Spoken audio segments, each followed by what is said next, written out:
दोस्तों, किसी के भी मन की बातें जानने के लिए तीन तरीके होते हैं, लेकिन इन तीनों तरीकों को समझना अति आवश्यक है। यदि आप इन तीनों तरीकों को समझ लेते हैं तो आप किसी के भी मन की बातें बड़ी ही आसानी से जान सकते हैं, समझ सकते हैं।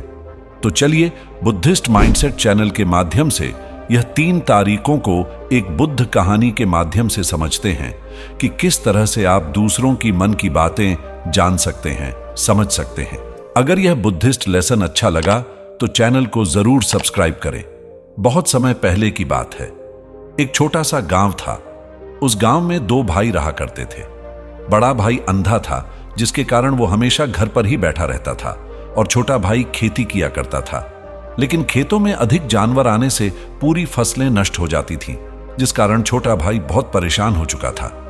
तभी उसे एक तरकीब सूझी।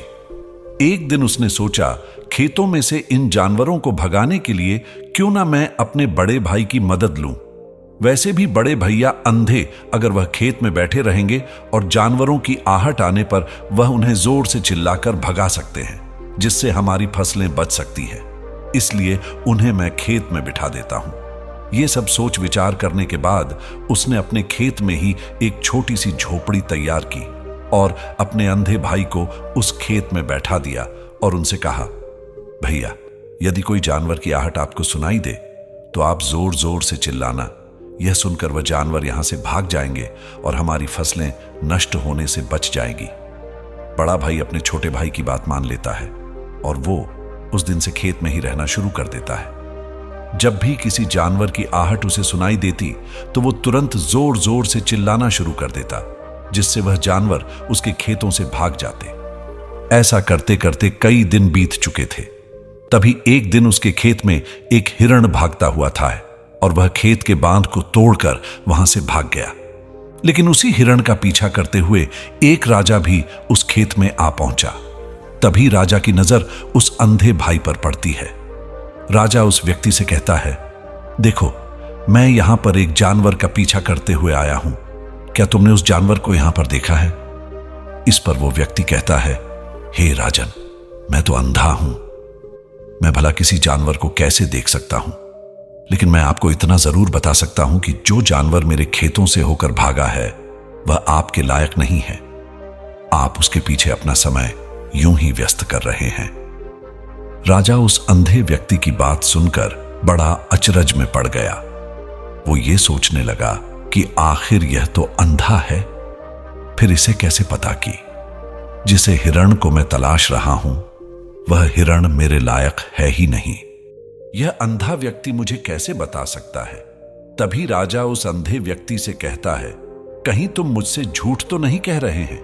एक तरफ तुम ये कहते हो कि तुम अंधे हो और दूसरी तरफ तुम ये भी कह रहे हो कि जो जानवर यहां से भागा है वो मेरे लायक नहीं है। इस पर वो अंधा व्यक्ति कहता है, हे राजन, जिसे आप एक हिरण समझ रहे हैं, असल में वह एक हिरण नहीं है बल्कि एक हिरणी है, और वह भी गर्भवती है। और जहां तक मुझे ज्ञान है, मैंने कभी किसी राजा को किसी गर्भवती हिरणी का शिकार करते हुए नहीं सुना है, और इसी कारण मैं आपसे यह कह रहा हूं कि वो आपके लायक नहीं है। आप उसके पीछे अपना समय व्यर्थ ना करें। यह सुनकर राजा और भी अचरज में पड़ गया। वो ये सोचने लगा कि आखिर ये अंधा आदमी यह कैसे जान सकता है कि वो हिरनी है और गर्भवती है। राजा कुछ देर सोच विचार करने के बाद अपने सेनापति से कहता है, सेनापति जी, मुझे वो जानवर जिंदा चाहिए, क्योंकि मुझे यह पता करना है क्या वो हिरनी है और क्या वह गर्भवती है, क्योंकि यह अंधा आदमी बहुत विश्वास के साथ कह रहा है और मुझे इस बात की पुष्टि करनी है। यदि वह हिरनी हुई और गर्भवती हुई तो वह हमारे शिकार के लायक नहीं है, क्योंकि हम तो एक हिरण का पीछा कर रहे थे। इसलिए जाओ और पता करो कि क्या वो हिरनी है। सेनापति राजा से आज्ञा लेकर आगे की ओर बढ़ चलता है, और कुछ देर बाद जब वह वापस लौट कर आता है तो वह राजा को कहता है, हे राजन, इस अंधे आदमी ने जो भी बातें कही हैं वो बिल्कुल सही है। वो एक हिरनी ही है और वह गर्भवती भी है। यह सुनकर राजा आश्चर्यचकित रह गया। उसे समझ नहीं आ रहा था कि आखिर अंधा आदमी कैसे पता कर सकता है कि वह जानवर एक हिरनी है और तो और वह गर्भवती है। भला एक अंधा आदमी यह कैसे देख सकता है, यह कैसे जान सकता है? आखिर इससे यह कैसे पता चला? ऐसे कई सारे प्रश्न अब राजा के मन में उमड़ने लगे। अब राजा ने यह ठान लिया था कि मुझे इस बात की तह तक पहुंचना ही है कि आखिर यह अंधा आदमी कैसे जानता है कि वह जानवर एक हिरनी है। ये सोचकर राजा उस अंधे आदमी के पास जाता है और उस अंधे आदमी से कहता है, देखो, मैं ये तो नहीं जानता कि तुम सचमुच अंधे हो या नहीं, लेकिन मैं तुमसे एक बात जानने आया हूं। क्या तुम मेरे प्रश्न का सही सही जवाब दोगे? इस पर अंधा व्यक्ति कहता है, हे राजन, आप जो कुछ पूछना चाहते हैं मुझसे पूछ सकते हैं, मैं आपको बिल्कुल सच सच जवाब दूंगा। इस पर राजा कहता है, देखो, एक तो तुम कहते हो कि तुम अंधे हो और दूसरी तरफ तुमने ये बता दिया कि जिस जानवर का पीछा मैं कर रहा हूं वह एक हिरनी है, और तो और वह गर्भवती भी है। आखिर तुम्हें यह कैसे पता चला? तुम्हारे खेत में और भी तो जानवर आते होंगे, और भी तो जानवर यहां से गुजरते होंगे, फिर तुमने यह कैसे अंदाजा लगाया?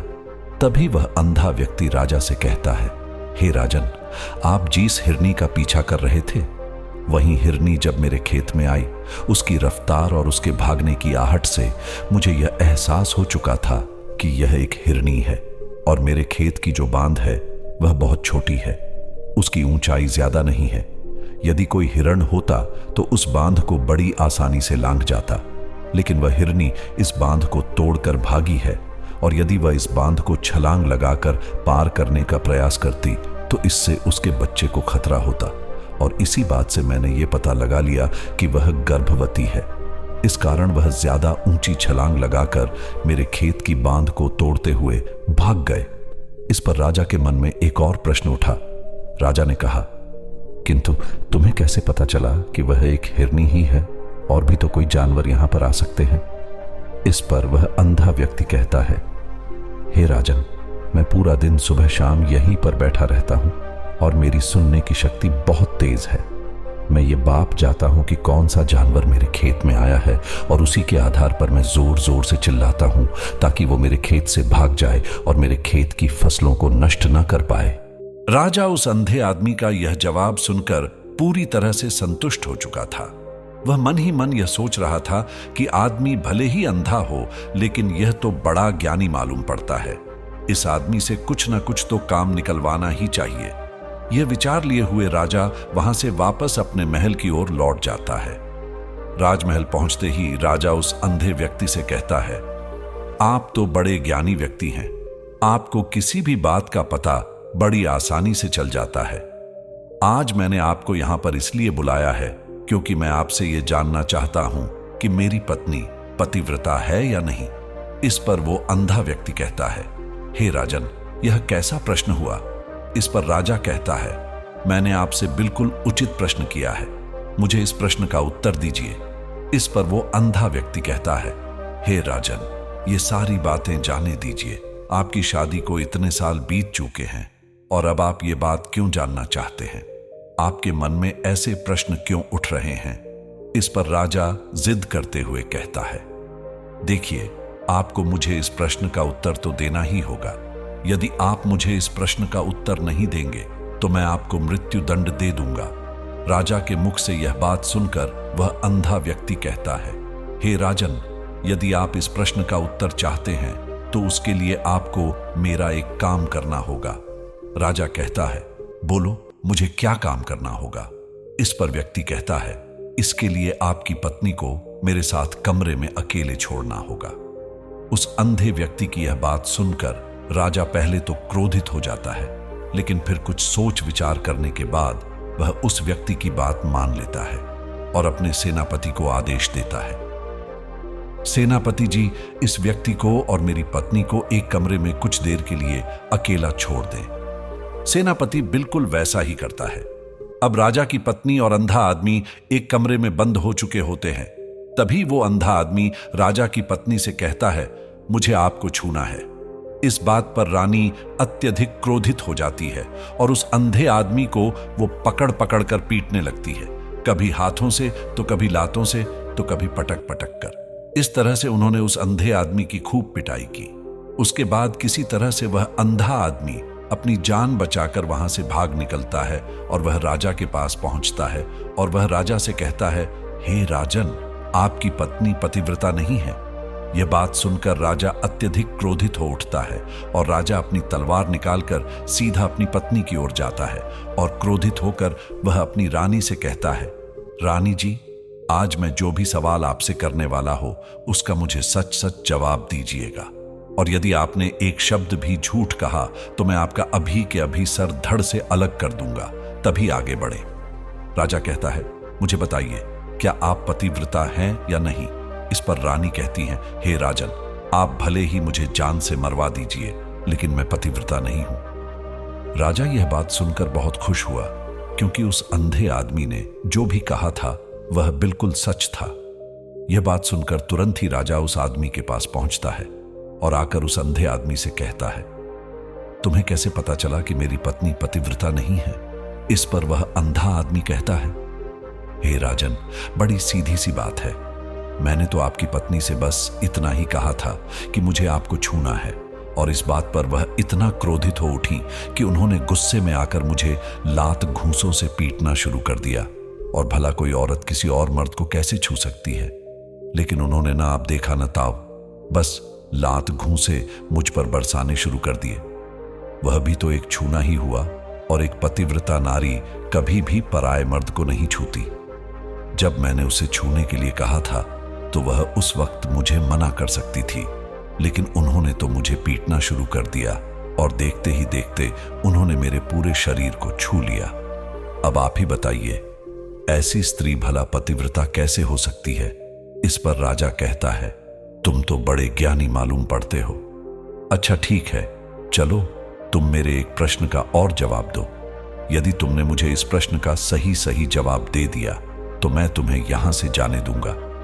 आगे राजा उस अंधे आदमी से कहता है कि तुम मुझे यह बताओ, क्या मैं सच में अपने पिताजी का ही बेटा हूं या फिर किसी और का? इस पर वह अंधा भी कहता है, हे राजन, इस बात से आपका क्या लेना देना? आप किसी की भी औलाद हों, आखिर आप हैं तो इस राज्य के राजा, इसलिए इस प्रश्न को जाने दीजिए। लेकिन राजा कहता है, नहीं नहीं, मुझे इस प्रश्न का सही सही जवाब चाहिए, अन्यथा यह प्रश्न मुझे हमेशा परेशान करता रहेगा, इसलिए मैं इसका सही सही जवाब जानना चाहता। यदि तुम इसका सही सही जवाब दे देते हो तो तुम यहां से जा सकते हो, मैं तुम्हें नहीं रोकूंगा। इस पर वह अंधा आदमी कहता है, हे राजन, इसके लिए तो मुझे आपके मां के पास भी जाने की कोई आवश्यकता नहीं है। मैं आपको अभी अभी यह बता सकता हूं कि आप किसकी औलाद हैं, लेकिन उससे पहले मैं चाहता हूं कि आप मुझसे एक वादा करें कि आप मुझ पर क्रोध नहीं करेंगे। राजन ने कहा, मैं तुमसे वादा करता हूं, मैं तुम पर क्रोध नहीं करूंगा। इसके बाद वह अंधा आदमी राजा से कहता है, हे राजन, आप हैं तो अपने ही पिता के पुत्र, लेकिन आप पर एक कंजूस सेठ की छाया पड़ी हुई है। यह सुन राजा बहुत क्रोधित हो उठा और वह तुरंत तलवार निकालकर अपनी मां के पास जा पहुंचा। वह वहां पर पहुंचने के बाद अपनी मां से कहता है, मां, मुझे सच सच बताइए, क्या मैं अपने ही पिता का पुत्र हूं या नहीं? यदि आपने मुझे सही सही नहीं बताया तो वह यहीं पर अपने प्राण त्याग दूंगा। मुझे बताओ, क्या सच है? इस पर उस राजा की मां कहती, बेटा, तू है तो अपने ही पिता का पुत्र, लेकिन तुम्हारे ऊपर एक कंजूस सेठ की छाया पड़ी हुई है। जब मैं एक बार नहाने के बाद अपना मुंह आईने में देख रही थी, तभी उस कांच के पीछे मुझे एक कंजूस सेठ नजर आता है और उसी की छाया तुम पर पड़ चुकी है। ये सुन राजा बहुत खुश हो जाता है और वह तुरंत दौड़ा दौड़ा वापस उस अंधे आदमी के पास पहुंचता है और उस अंधे आदमी से कहता है, तुम्हें यह कैसे पता चला कि मुझ पर एक कंजूस सेठ की छाया पड़ी हुई है? इस पर वह आदमी कहता है, हे राजन, आपने मुझसे कई सारे सवाल पूछे जिनका जवाब मैंने आपको सही सही दिया है। यदि कोई और राजा होता तो मुझे इसके बदले में ढेरों सारे इनाम मिल चुके होते, लेकिन अब तक आपने एक फूटी कौड़ी तक नहीं दी है। इस बात से ही मैंने अंदाजा लगा लिया था कि आप बहुत कंजूस हो। यह बात सुनकर राजा जोर जोर से हंसने लगा और कहता है कि आप जो भी मांगेंगे वह मैं आपको अवश्य दूंगा, लेकिन मुझे यह बताओ कि तुम्हें कैसे पता चल जाता है कि कौन सी बात सही है और कौन सी गलत? तुम किसी भी बात का इतना सटीक और सही जवाब कैसे दे पाते हो? इस पर वह अंधा आदमी कहता है, हे राजन, मैं तो वैसे ही अंधा हूं। यदि मेरी आंखें होती तो मैं किसी की भी मन की बातें बड़ी सरलता से जान लेता, मन की एक भाषा होती है और यह भाषा मनुष्य के शरीर के व्यवहार के रूप में देखी जा सकती है। उसकी आंखों से, उसके होठों से, उसके काम करने के तरीके से, उसकी क्रियाओं से पता किया जा सकता है कि उसके मन में क्या चल रहा है। उसके आधार पर हम किसी के भी मन की बातें जान सकते हैं। लेकिन मैं तो अंधा हूं, मैं देख नहीं सकता, इसलिए मैं क्रियाओं से देखता हूं। यदि मुझे कोई बात जाननी हो तो अगले आदमी को कुछ काम देना पड़ता है, जिस पर वह व्यक्ति किस प्रकार काम करता है, किस तरीके से इस काम को करता है। उसके आधार पर ही मैं यह पता कर पाता हूं कि उसके मन में क्या चल रहा है। तभी वह राजा कहता है, तो क्या इसका अर्थ यह हुआ कि मैं भी किसी के मन की बातें जान सकता हूं? इस पर वह अंधा आदमी कहता है, हे राजन, अवश्य आप भी किसी भी व्यक्ति के मन की बात जान सकते हैं, किंतु उससे पहले आपको अपने ऊपर काम करना होगा, और वह काम है अपने मन को शांत कर, अपने मन को वर्तमान में लाना, जिसके लिए मैं आज आपको 3 तरीके बताने वाला। और ये तीनों ही तरीके बड़े ही आसान और सरल है। किंतु हे राजन, उससे पहले आपको एक काम करना होगा, अपने मन को एकाग्र करना हो।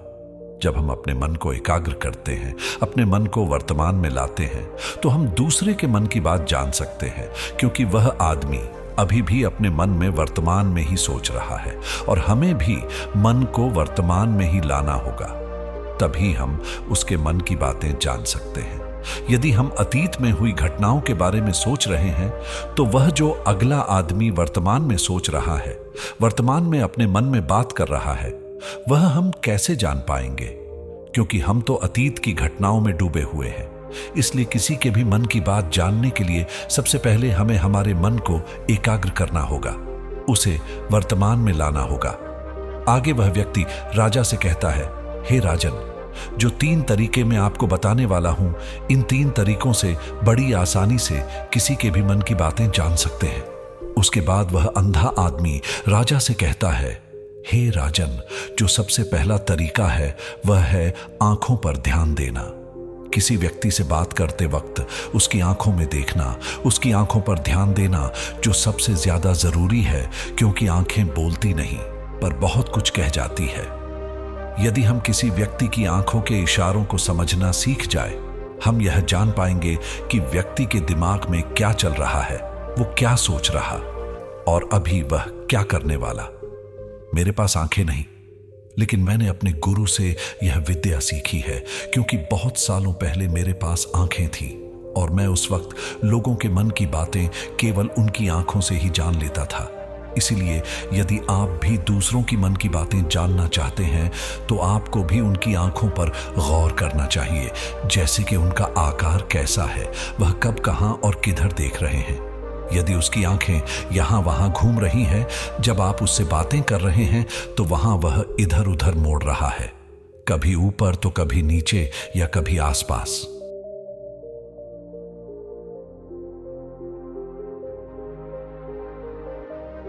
या फिर उसकी आंखें खुश नजर आ रही है, या फिर आंखें निराश नजर आ रही है, जैसे कि चोर होता है उसकी आंखों में।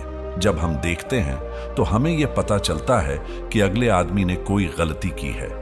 ठीक उसी प्रकार जब हम किसी चालक व्यक्ति की आंखों में देखते हैं, तो आपको पता चलेगा कि उसकी आंखों में एक भाषा होती है। एक बहुत ही सीधा और आसान तरीका होता है। यदि आपको यह पता लगाना है कि सामने वाला व्यक्ति आपसे झूठ कह रहा है या फिर सही, तो आपको उसकी आंखों पर ध्यान देना अति आवश्यक है। यदि आपसे बात करते वक्त वह व्यक्ति अपनी आंखें यहां वहां घुमा रहा है, ऊपर नीचे इधर उधर दाएं बाएं हर जगह देख रहा है, तो इसका अर्थ यह हुआ कि वह उस बात से निकलने का कोई रास्ता ढूंढ रहा है और कोई झूठ बना रहा है। यदि सामने वाला व्यक्ति आपसे कुछ झूठ कहने का प्रयास कर रहा है, तो वह आपसे नजर नहीं मिलाएगा। वह यहां वहां देखेगा, ऊपर नीचे देखेगा, लेकिन वह आपकी आंखों में आंखें डालकर कभी नहीं देख पाएगा, क्योंकि उसे डर है कि यदि उसने आपकी आंखों में आंखें डालकर देखी तो उसका झूठ पकड़ा जाएगा और लोगों को सच्चाई का पता चल जाएगा। और इसी प्रकार कुछ और भी भाषाएं होती है। जब आप किसी की आंखों में आंखें डालकर यह देखना शुरू कर देंगे कि उसके हाव भाव क्या है, ठीक उसी प्रकार चेहरे के हाव भाव होते हैं, जिससे हम मन की बातें बड़ी आसानी से समझ सकते हैं और इन्हें भी समझना बहुत जरूरी है। कभी कभी कोई व्यक्ति अपने चेहरे से जैसे आंख, होंठ और बहुत से कुछ अलग अलग व्यवहार करता है। यदि आप किसी व्यक्ति के चेहरे में गौर करेंगे तो आप आसानी से समझ पाएंगे कि वह व्यक्ति निराश है, जब व्यक्ति बहुत उदास है, या फिर वह बहुत खुश है, या फिर उससे कोई बहुत बड़ा दुख है। वह अपने अंदर क्या महसूस कर रहा है, ये सारी बातें हम उसके चेहरे के हाव भाव से पता कर सकते हैं। फिर चाहे इंसान जुबान से कुछ बोले या न बोले, लेकिन आप उसके चेहरे से सब कुछ पता कर सकते हैं। आगे व्यक्ति राजा से तीसरा तरीका बताते हुए कहता है, हे राजन, इसी प्रकार तीसरी भाषा भी है, अर्थात तीसरा तरीका भी है, और वह है हाथों के इशारे और शरीर का व्यवहार। मन की बात समझने के लिए हमें हाथ के इशारे और शरीर के व्यवहार को समझना बहुत आवश्यक है। कोई व्यक्ति जब बात करता है तो आपने देखा होगा कि वो अपने हाथों को हिलाता रहता है, अपने हाथों से इशारा करता रहता है।